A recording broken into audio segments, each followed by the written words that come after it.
RAS की संपूर्ण तैयारी के लिए टीम दृष्टि शुरू कर रही है 2 नए ऑफलाइन कोर्सेज। 21 जुलाई सुबह 8 बजे से प्रारंभ हो रहा है आरएएस प्रीलिम्स कोर्स और आरएएस मेंस कोर्स शुरू हो रहा है 26 जुलाई दोपहर 3 बजे से। इन कोर्सेज के बारे में संपूर्ण जानकारी और एडमिशन के लिए आप हमारे जयपुर केंद्र पर आइए। हमारा पता है दृष्टि IAS 4545A talk road Jaipur. इसके अलावा आप हमें 8929738772 नंबर पर भी कॉल कर सकते हैं।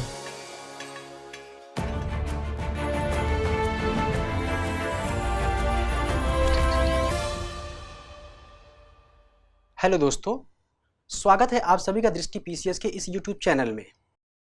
जैसा कि आप सभी को पता है, स्टेट एटलस प्रोग्राम्स के माध्यम से राज्य में पिछले हफ्ते जो भी खबरें सुर्खियों में रही उनसे संबंधित क्या प्रश्न बनाए जा सकते हैं, यह प्रोग्राम उसी पर आधारित है। अपने इस एपिसोड को शुरू करने से पहले हमने अपने पिछले एपिसोड में आप सभी को एक अभ्यास प्रश्न दिया था और बहुत से विद्यार्थियों ने उसका सही उत्तर दिया था। तो आइए उस अभ्यास प्रश्न को देखते हैं और फिर इस हफ्ते जो भी खबरें सुर्खियों में रही उनके माध्यम से जो भी प्रश्न हमने फ्रेम किए हैं उनके बारे में चर्चा करते हैं। तो आइए अपने इस सेशन की शुरुआत करते हैं अभ्यास प्रश्न के साथ। हमारा अभ्यास प्रश्न यह था, ताल छापर अभयारण्य के संदर्भ में सही है। मित्रों, पिछले एपिसोड में जो हमने अभ्यास प्रश्न दिया था वहां पर त्रुटिवश यहां पर नहीं शब्द लिख गया था, तो आप लोग इसको सुधार लें। यहां पर नहीं है। मैं प्रश्न को एक बार फिर से दोहराता हूं, ताल छापर अभयारण्य के संदर्भ में सही है। जो कथन है यह झुंझुनू जिले में नोखा सुजानगढ़ हाईवे पर स्थित है। इस अभयारण्य में एक खास तरह की घास सोथिया पाई जाती है। यह अभयारण्य अपने काले हिरणों और अलग अलग प्रकार के खूबसूरत पंछियों के लिए जाना जाता है। और अंतिम जो कथन है, यह अभयारण्य अरावली पर्वतीय श्रृंखला क्षेत्र के अंतर्गत आता है। तो इन चारों कथनों में से हमें सही कथन का जवाब देना है। आइए इसको मानचित्र के माध्यम से देखते हैं कि इसका सही उत्तर क्या होगा। जैसा कि आप सभी देख सकते हैं कि ताल छापर की यह स्थिति रही, और जो ताल छापर है यह सुजानगढ़ जो तहसील है चूरू जिले की,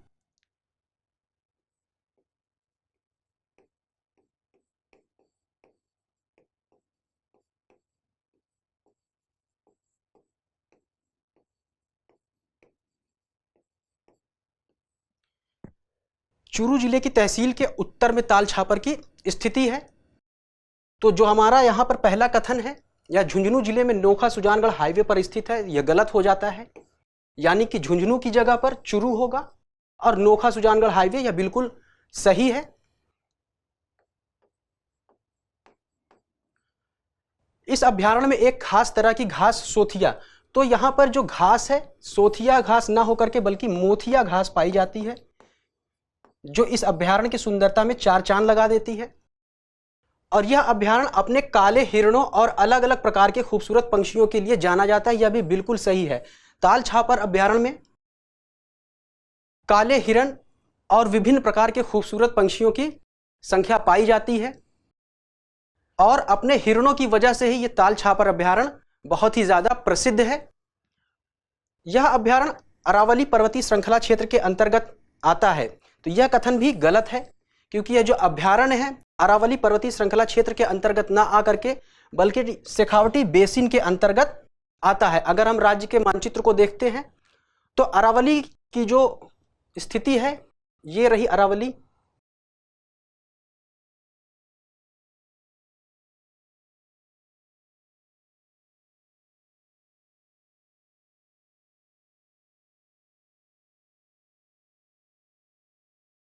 जो ये पोर्शन है ये अरावली पर्वतीय श्रृंखला का क्षेत्र है। और इसके पश्चिम में, जैसा कि आप सभी यहां पर देख सकते हैं, जो ये वाला क्षेत्र है ये शेखावटी प्रदेश क्षेत्र है, या शेखावटी बेसिन क्षेत्र भी इसको कहते हैं। शेखावटी प्रदेश क्षेत्र।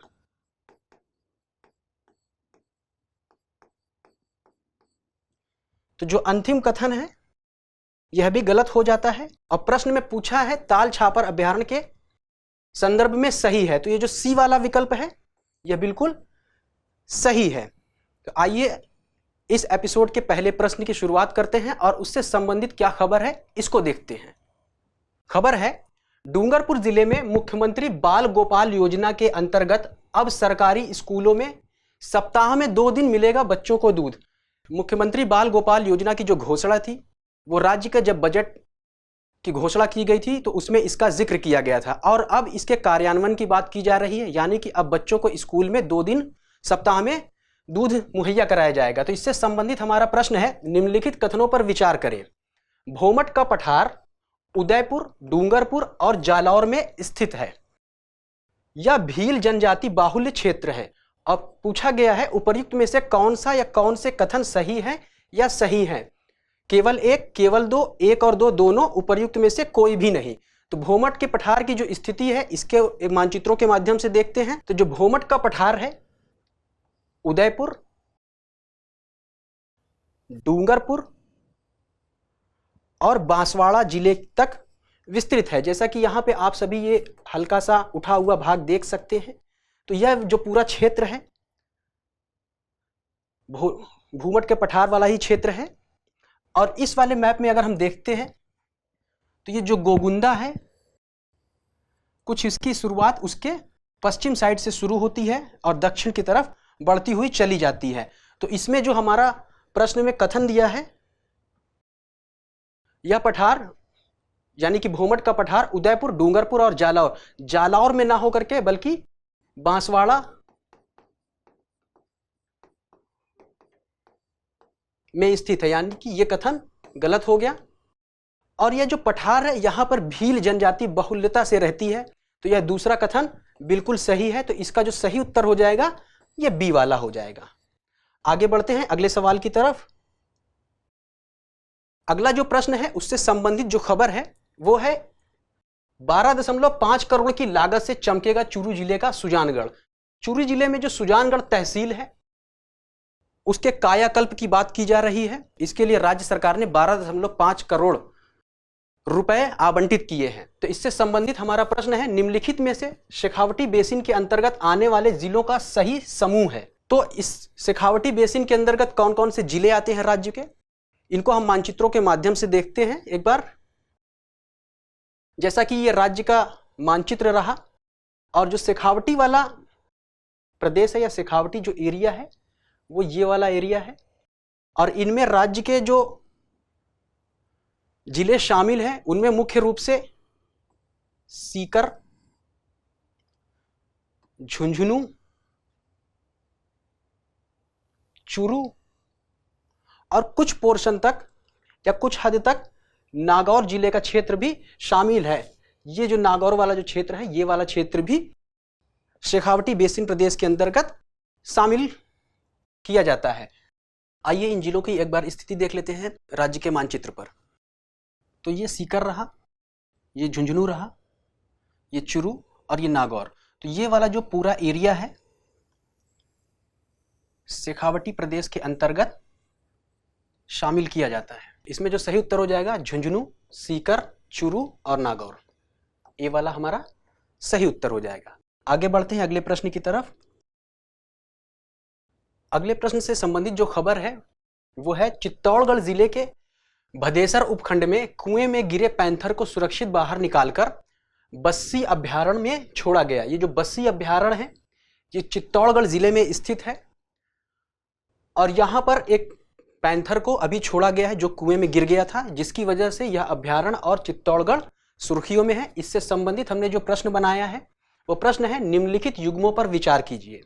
गोगुंदा, मेसा पर्वत, कन्यागिरी, 56 की पहाड़ियां। ये कुछ पहाड़ियां दी हुई हैं और उनसे संबंधित जिले दिए हैं, यानी कि ये इन पहाड़ियों की स्थिति कहाँ है इसके बारे में बताया गया है। और तो जो जिले दिए गए हैं उदयगढ़, चित्तौड़गढ़, जालौर, बाड़मेर। उपर्युक्त में से कितने युग्म सुमेलित हैं? केवल एक युग्म, केवल 2 युग्म, केवल 3 युग्म और चौथा है सभी युग्म। उदयपुर की स्थिति की अगर हम देखते हैं तो ये राज्य के दक्षिण में है और इसी के उत्तर पूर्व में अगर हम देखते हैं तो चित्तौड़गढ़ की स्थिति है। इसके अलावा जालौर की स्थिति कुछ ये रही और बाड़मेर की अगर हम बात करते हैं तो बाड़मेर इसके पश्चिम में कुछ इस तरह अवस्थित है। तो यहाँ पर जिन पहाड़ियों का जिक्र किया गया है, गोगुंदा, तो गोगुंदा जो पहाड़ी है ये उदयपुर में स्थित है। मेसा पर्वत चित्तौड़गढ़ में है। कन्यागिरी की अगर हम बात करते हैं तो कन्यागिरी जो है जालौर में है। और 56 की जो पहाड़ियां हैं ये बाड़मेर में ही अवस्थित है। तो यानी कि यहाँ पे जो हमारे चारों युग्म हैं ये सभी युग्म सुमेलित हैं। तो हमारा यहाँ से जो सही उत्तर हो जाएगा डी वाला हो जाएगा सही युग्म। आगे चलते हैं। अगले प्रश्न से संबंधित जो खबर है, सुरक्षा व्यवस्था को ध्यान में रखते हुए कोटा जिले में 1 महीने के लिए धारा 144 लागू की गई। अभी राज्य में कुछ ऐसा माहौल चल रहा है कि जिससे लोगों में बहुत ज़्यादा तनाव है। कोटा, उदयपुर और उससे सटे हुए जो जिले हैं वहाँ पर जनता के बीच कोई ऐसा विवाद ना होने पाए, इसको ध्यान में रखते हुए कोटा जिले में धारा 144 लागू कर दी गई है। और उससे संबंधित जो हमने प्रश्न बनाया है वो है, निम्नलिखित में से कौन सी नदी चूलिया जलप्रपात के समीप राज्य में प्रवेश करती है। यहाँ 4 नदियों के नाम दिए हैं, चंबल नदी, साबरमती नदी, माही नदी, काली सिंध नदी। तो जो चूलिया जलप्रपात है वहां से चंबल नदी राज्य में प्रवेश करती है। तो अगर हम इसको मानचित्र पर देखते हैं तो इससे स्पष्ट हो जाता है। अगर हम चंबल नदी की उद्गम क्षेत्र की बात करते हैं तो यह मध्य प्रदेश में जो जाना पाव की पहाड़ी है वहां से उद्गमित होती है और वहां से आगे बढ़ते हुए ये राजस्थान राज्य में ये चित्तौड़गढ़ है, यहीं पे 84 गढ़ है। और इसी के पास भैंसरोड़गढ़ एक स्थान है।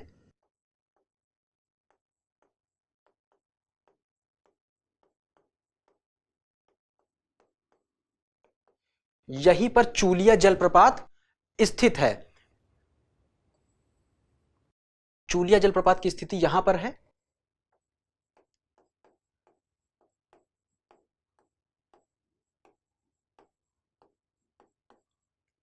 तो हमारा इस प्रश्न का सही उत्तर चंबल नदी हो जाएगा। ठीक है, अगले प्रश्न की तरफ बढ़ते हैं।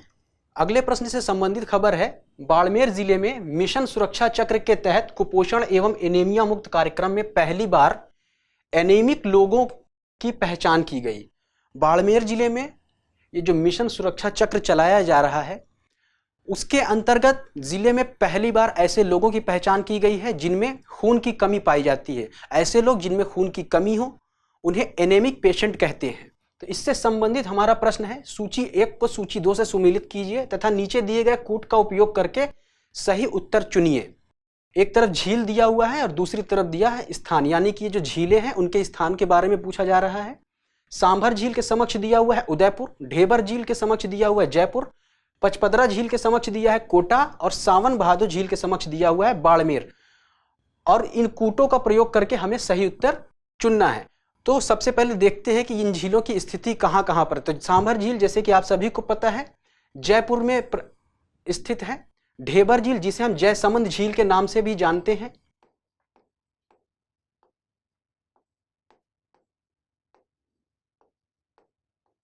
इसकी स्थिति की अगर हम बात करते हैं तो यह उदयपुर जिले में स्थित है।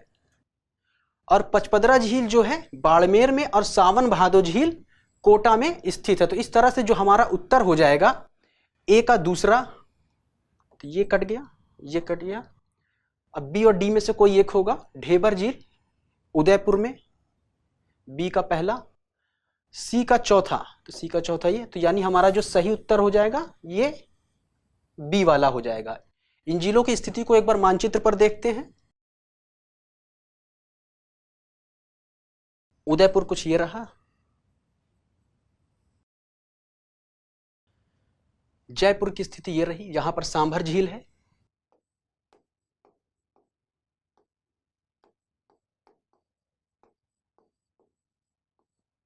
और उदयपुर में ढेबर झील है।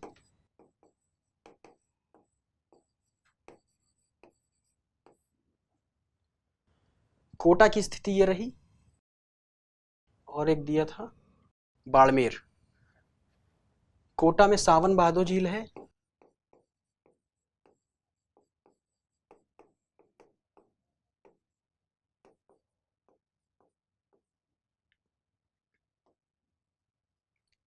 ये बाड़मेर की स्थिति रही, यहां पर पचपदरा झील स्थित है। चलते हैं अगले सवाल की तरफ। हमारा जो अगला सवाल है उससे संबंधित जो खबर आई है वो ये है, लेड जिंक के उत्पादन से विश्व प्रसिद्ध भीलवाड़ा में आयरन ओर के नए भंडार मिले हैं। आयरन ओर यानी कि लोहा की बात कर रहा है। जो भीलवाड़ा जिला है यहाँ पर आयरन ओर के नए भंडार मिले हैं, जिसकी वजह से यह जिला जो है न केवल राज्य में बल्कि भारत में एक तरह से सुर्खियों में आ चुका है। और इससे संबंधित हमने जो प्रश्न बनाया है वो प्रश्न है, सूची 1 को सूची 2 से सुमेलित कीजिए तथा नीचे दिए गए कूट का उपयोग करके सही उत्तर चुनिए। एक तरफ दिया है त्रिवेणी संगम स्थल, यानी त्रिवेणी से जैसे लग रहा है 3 चीजों का मिलन, और दूसरी तरफ दिया हुआ है नदियां, यानी कि यह वो स्थान है जहां पर 3 नदियों का मिलन होता है। त्रिवेणी संगम स्थलों की बात करते हैं तो उनमें दिया है बेड़ेश्वर, बीगोंद मांडलगढ़ के मध्य, अगला है राजमहल बीसलपुर, और जो अंतिम है रामेश्वर। इसके समक्ष दिया हुआ है माही सोम जाखम, अगला है बनास बेड़च मनाल, चंबल बनास सीप, बनास खारी और डाई। तो अगर हम इन त्रिवेणी संगम स्थलों को देखते हैं तो जो बेड़ेश्वर है ये माही सोम और जाखम नदियों के संगम पर स्थित है, यानी जहां ये तीनों नदियां मिलती हैं। डूंगरपुर में ये स्थान है, राज्य का जो डूंगरपुर जिला है वहां पर बेड़ेश्वर है। तो यहां पर तीनों नदियां मिलती हैं। इनको एक बार मानचित्रों से देखते हैं तो ये रहा डूंगरपुर जिला राज्य का, और ये रहा बेड़ेश्वर स्थान जहां पर ये माही नदी है। माही नदी जो है मध्य प्रदेश से प्रवाहित होती है और राज्य में प्रवेश करके कुछ इस तरह से यू का उल्टे यू के आकार की आकृति बनाती है, और ये बेड़ेश्वर के पास जाखम और ये सोम नदी है। तो ये नदियां यहां पर आकर के बेड़ेश्वर में मिलती हैं। तो यहां से जो पहला वाला है हमारा बिल्कुल सही है। बीगोंद मांडलगढ़ के मध्य, अगर इसकी बात करते तो जो ये स्थान है यहाँ बनास बेड़च और मिनाल नदी की बात कर रहा है। तो इसको भी एक बार मानचित्र के माध्यम से देखते हैं। तो ये जो देख सकते हैं जैसे कि ये मिनाल नदी रही,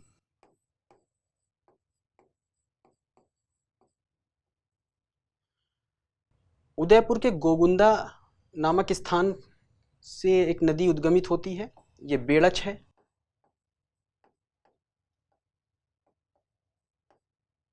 और जो खामनेर की पहाड़ियां है राजसमंद जिले में,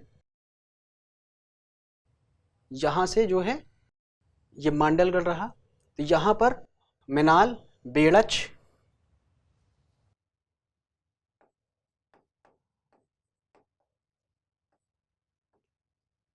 एवं बनास नदी का मिलन होता है। तो ये हमारा जो दूसरा है ये भी बिल्कुल सही है। राजमहल और बीसलपुर के मध्य की बात कर रहा, तो यहाँ पर जो नदियाँ मिलती हैं ये बनास खारी और डाई मिलती हैं, ना कि चंबल बनास और सीप।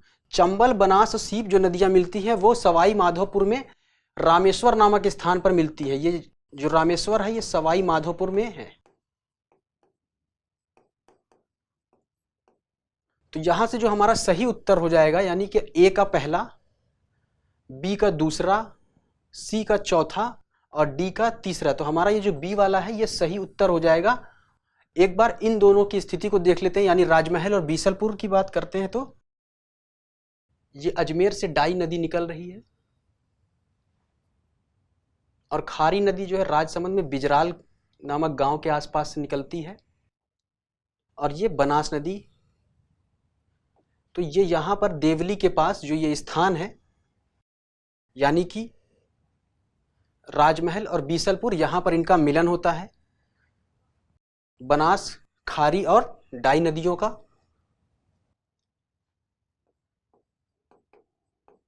बनास खारी और डाई, इन तीनों नदियों का यहाँ पर संगम होता है। और जो अगला है रामेश्वर, यहाँ पर चंबल बनास एवं सीप नदियों का मिलन होता है। जैसा कि ये रहा, ये रामेश्वर रहा,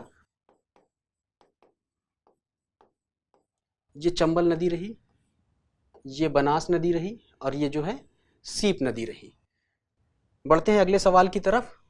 अगले सवाल से संबंधित जो खबर आई है वो ये है, जालौर जिले में मुख्यमंत्री चिरंजीवी स्वास्थ्य बीमा योजना के तहत जिले की हर ग्राम पंचायत को स्वास्थ्य बीमा का लाभ अक्टूबर माह तक उपलब्ध करवाने का लक्ष्य। यानी जो जालौर जिला है, प्रशासन ने जालौर जिले में जो भी लोग हैं वहां के लोगों को मुख्यमंत्री चिरंजीवी स्वास्थ्य बीमा योजना के अंतर्गत जो भी लाभ दिया जाता है, जितनी भी वहां पर ग्राम पंचायतें हैं, उसका लाभ उन्हें अक्टूबर माह तक दिलवाने के लिए लक्ष्य रखा है। और इसकी वजह से जो हमने प्रश्न बनाया है वो प्रश्न है, नर्मदा नहर परियोजना के संदर्भ में दिए गए कथनों पर विचार करें।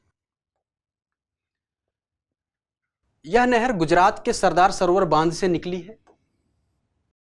दूसरा है, इस नहर से राजस्थान के जालौर एवं बाड़मेर जिले के गांवों को पेयजल की सुविधा प्राप्त हो रही है। पूछा गया है उपर्युक्त कथनों में से कौन सा या कौन से सही है या सही है। केवल एक, केवल दो, एक और दो दोनों, उपर्युक्त में से कोई भी नहीं। तो ये जो नर्मदा नहर परियोजना है, यह परियोजना गुजरात, राजस्थान, मध्य प्रदेश राज्यों के बीच में है। और गुजरात में जो सरदार सरोवर बांध है, यहीं से इस नहर का आरंभ होता है, यहीं से यह नहर निकलती है। तो हमारा जो पहला कथन है ये बिल्कुल सही है। और यह नहर जो है राजस्थान के जालौर और बाड़मेर जिले के गांव के जो लोग हैं उनको पेयजल की सुविधा मुहैया कराती है। तो हमारा जो दूसरा कथन है यह भी बिल्कुल सही है। तो हमारा जो सही उत्तर इसमें से हो जाएगा सी वाला हो जाएगा। इसको एक बार मानचित्रों से देखते हैं। अगर हम मानचित्रों पर देखते हैं तो ये रही राज्य की स्थिति, यानी कि ये जो वाला पोर्शन है ये राजस्थान है और इसके जो दक्षिण में है ये गुजरात राज्य है। तो गुजरात राज्य से जो सरदार सरोवर बांध है वहीं से ये नहर निकली है और उत्तर की ओर प्रवाहित होते हुए उत्तर की ओर चलती है ये कुछ, और ये कुछ इस तरह से राज्य में आगे बढ़ जाती है।